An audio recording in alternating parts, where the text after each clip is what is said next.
আসসালামু আলাইকুম ভিউয়ার্স, আপনারা সবাই কেমন আছেন? মিনা টুস কিচেন চ্যানেলে আপনাদের সবাইকে শুভেচ্ছা। আজকে আমি আপনাদের সাথে শেয়ার করব খুবই সাধারণ দুটো রেসিপি। একটা হচ্ছে আমি ঢেঁড়স ভাজি করব। এজন্য আমি হাফ কেজি ঢেঁড়স কেটে ধুয়ে পরিষ্কার করে নিয়েছি। আর নিয়েছি মিষ্টি কুমড়া। ঢেঁড়স ভাজি করব ও মিষ্টি কুমড়া রান্না করব। এই জন্য এখানে আমি 300 গ্রামের মতো মিষ্টি কুমড়া কেটে নিয়েছি টুকরো টুকরো করে। আর এখানে নিয়েছি চিংড়ি মাছ হাফ কাপ, আর মরিচ, আর হচ্ছে পেঁয়াজ।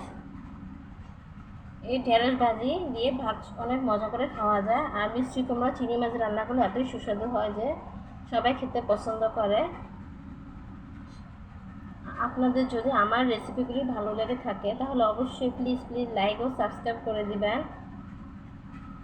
আগে আমি ঢেঁড়স ভাজিটা করে নিব।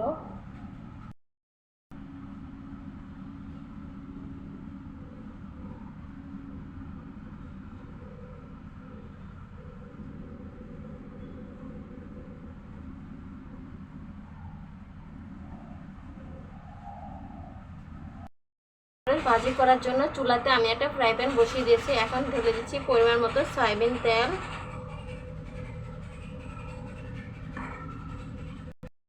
গরম হয়ে গেছে, এখন দিয়ে দিচ্ছি কেটে রাখা পেঁয়াজ, দিতে মরিচ ভেঙে। এখন পেঁয়াজটা আমি ভেজে দেবো, পেঁয়াজ মরিচটা।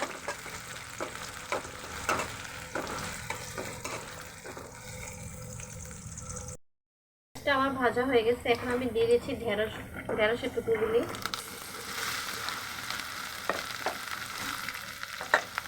এখন দিয়ে দিচ্ছি হাফ চামচ পরিমাণ লবণ, দিচ্ছি সামান্য পরিমাণ হলুদ গুঁড়া। এখন আমি দিয়ে দিচ্ছি সামান্য পরিমাণ চাট মশলা গুঁড়া। এখন আমি এটাকে নেড়ে দিব।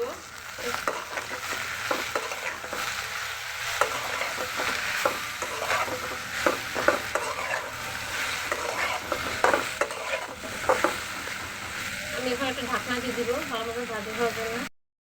ভাজিটা আমি নেড়ে দিচ্ছি।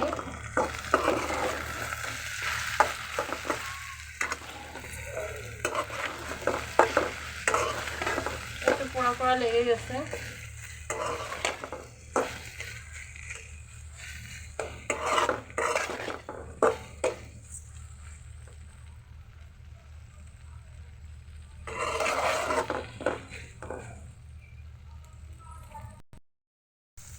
ঢেঁড়স ভাজিটা আরেকবার নেড়ে দিচ্ছি।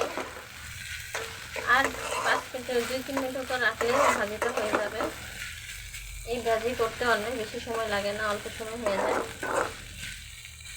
সকালবেলায় রুটির সাথে পরোটার সাথে এরকম ভাজি করে খেতে অনেক সুন্দর মজা হয়।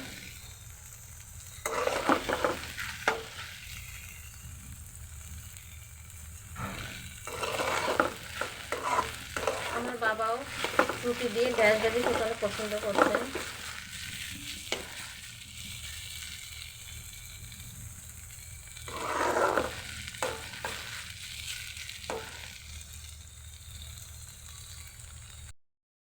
ঢেঁড়স ভাজিটা আমার হয়ে গেছে, এখন চুলি থেকে নামিয়ে ফেলবো।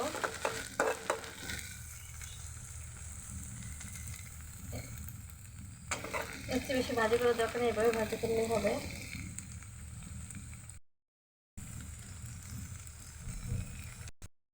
এখন আমি চুলার মধ্যে মিষ্টি কুমড়ার টুকরোগুলো বসিয়ে দিয়েছি। 4 কাপ পরিমাণ পানি দিয়ে দিচ্ছি। এর মধ্যে দিয়ে দিচ্ছি হাফ চামচ পরিমাণ লবণ, দিয়ে দিচ্ছি সামান্য পরিমাণ হলুদ গুঁড়া। এখন এই মিষ্টি কুমড়াটাকে আমি লবণ ও হলুদ দিয়ে আগে সিদ্ধ করে নেব। এখন একটা ঢাকনা দিয়ে দিব। মিষ্টি কুমড়াটা আমি নেড়ে দিচ্ছি।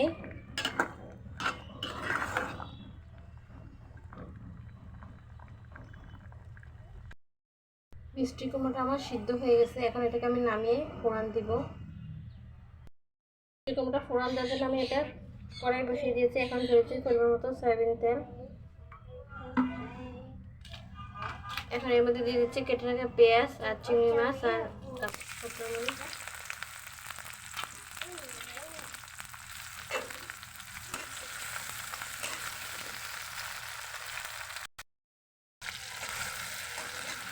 একটা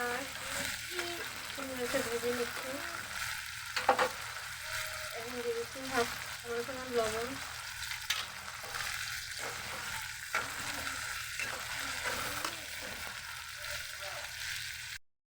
এক চামচ আদা রসুন পেস্ট, হলুদ গুঁড়া দিচ্ছি, মরিচ গুঁড়া। এখন মশলাটা ভালো করে ভেজে নেব।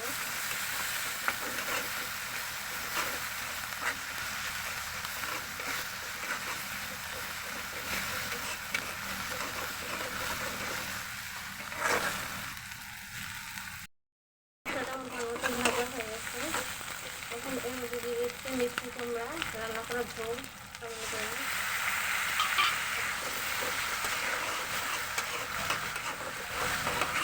এখন এটা কষিয়ে আমি মিষ্টি কুমড়ার সাথে দিয়ে দেবো।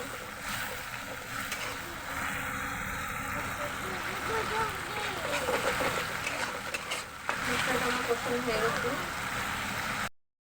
আমি আবার চুলাতে বসিয়ে দিয়েছি। কষানো মশলাটা আমি এখন দিয়ে দিচ্ছি।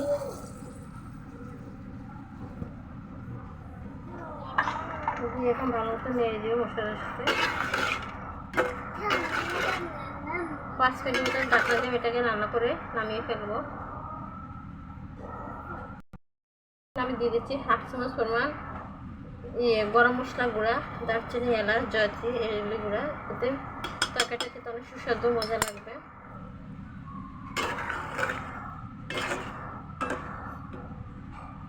এখন আমি ঢাকনা দিয়ে দেবো। কুমড়ার তরকারিটা আমি নেড়ে দিচ্ছি। তরকারিটা আমার রান্না হয়ে গেছে আর কুমড়াগুলো সিদ্ধ হয়ে গেছে একেবারে। আপনারা বাসায় এভাবে ট্রাই করবেন, দেখবেন ভাত দিয়ে এরকম মিষ্টি কুমড়া রান্নাগুলো খেতে অনেক সুস্বাদু মজা হয়। আর আপনারা যেখান থেকে সবাই সুস্থ ভালো থাকবেন। আজকে আমি সার্ভ করে দেখালাম না, এভাবেই থাকলো। আজকে এ পর্যন্তই। সবাই ভালো সুস্থ থাকবেন।